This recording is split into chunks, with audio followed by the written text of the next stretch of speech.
little fantasy fight, which I have gone back and forth with, admittedly so, about over the years, and definitely the last few months and days.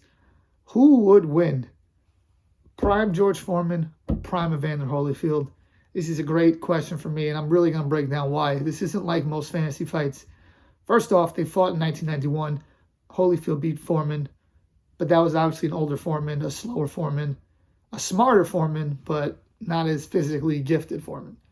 So I don't think that you could bring that as an example of who would have won versus them in their primes. Foreman did hurt Holyfield in that fight, but overall, Holyfield won pretty convincingly. And I think that this fight is not the way you have to break it down. George Foreman, the young George Foreman, was one of the biggest punchers in history. He was excellent at cutting the ring off. He had a very good chin, and he was a very difficult guy to win a brawl with.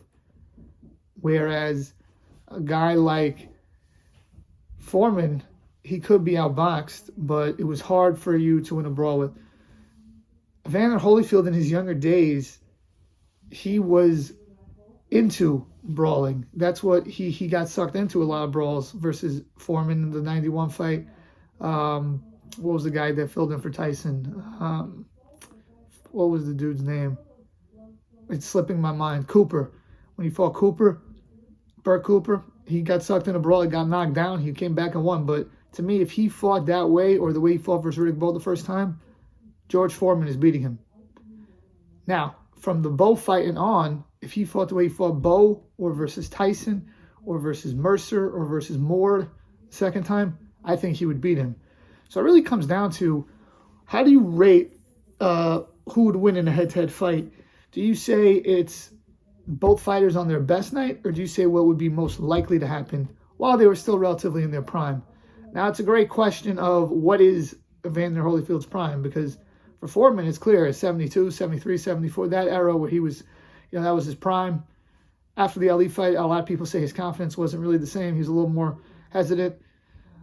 Whatever, you could kind of pinpoint his prime. What was Evander Holyfield's prime? Was it the young, fast one who was knocking out Buster Douglas and, beating Larry Holmes and George Foreman? Or was it the little bit older one that beat Tyson twice and then Moore? And I think once he fought Bean and Lennox, he was already you could tell he was a little bit older. It wasn't the same. Let's just say it's from the second Bowe fight to, the Tyson fights. Let's say that's his prime. Or even from the Douglas fight to the Tyson fight. Let's just say all that time is his prime. Even within those years, even after the second Bowe fight where he stopped brawling, well, he kind of brawled in the third fight, so I shouldn't say stopped brawling. He had off nights. He had the off night versus Moore, where he had the hepatitis. He had the off night versus Bowe, where he had that heart attack.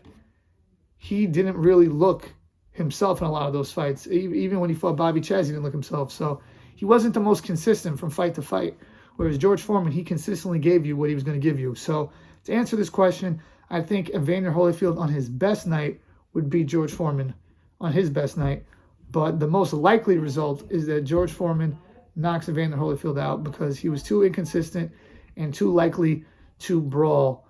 I think that he would win the first fight, George Foreman, by KO. And then if there was a second fight, the way there was with Bowe and Holyfield, Holyfield would make the adjustment and he would beat him.